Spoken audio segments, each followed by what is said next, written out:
La socialisation. Qu'est-ce que c'est? La socialisation est un processus par lequel sont transmises des normes et des valeurs à l'enfant dans le but de se construire une identité sociale et de s'intégrer à une société. Plusieurs instances participent à ce processus, comme la famille, l'école, les amis, etc. La socialisation primaire. L'enfance est la phase durant laquelle l'individu est le plus apte à assimiler les normes et les valeurs. La socialisation primaire prépare inconsciemment l'enfant au rôle qu'il aura à jouer une fois adulte.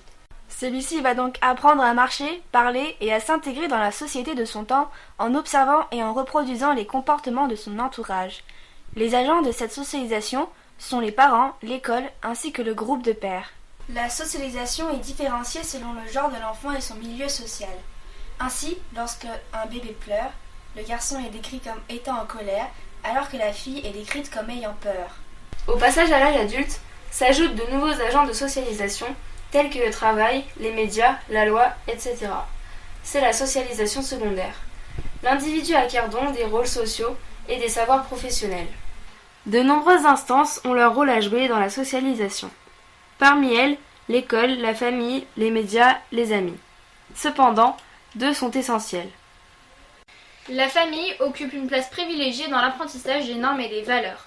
En effet, elle est le premier contact qu'a l'enfant avec les autres. De même, les liens affectifs qu'elle a créés avec l'individu favorisent l'inculcation des normes et des comportements. L'école, elle, occupe trois rôles importants. Celui de la transmission de connaissances, du partage des valeurs de la République et de l'apprentissage de la maîtrise de la langue française. De même, l'école permet à l'enfant de développer sa personnalité. L'enfant continue donc son insertion dans la vie sociale et professionnelle et exerce sa citoyenneté. Enfin, l'acquisition d'une culture générale, quelle que soit leur origine, est assurée pour tous les jeunes. Une socialisation différenciée selon le milieu social. De nombreuses différences peuvent être remarquées entre la socialisation dans les familles nobles et bourgeoises et celle des milieux populaires. Dans les familles nobles et bourgeoises, la transmission du patrimoine est un devoir. La famille prime sur tout le reste. Dans les familles populaires, l'affrontement physique fait partie de la socialisation familiale. On peut relever l'exemple des châtiments corporels fréquents. On peut de même expliquer cela par le modèle de comportement fourni par le père. L'idéal de virilité et la violence physique sont donc essentiels dans les milieux populaires. Selon son éducation, un enfant obtiendra à l'école des résultats plus ou moins bons. Le jeu aujourd'hui semble définir l'enfance. Cependant, l'usage que l'on en fait avec les enfants est différent selon les familles. Certaines familles vont se servir de jeux comme apprentissage ludique. Cet usage est plus courant dans les familles de classe moyenne et élevée.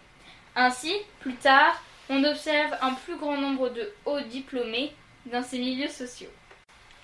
Pour conclure, le processus de socialisation est différent dans chaque famille selon leur milieu social ou encore le genre de l'enfant.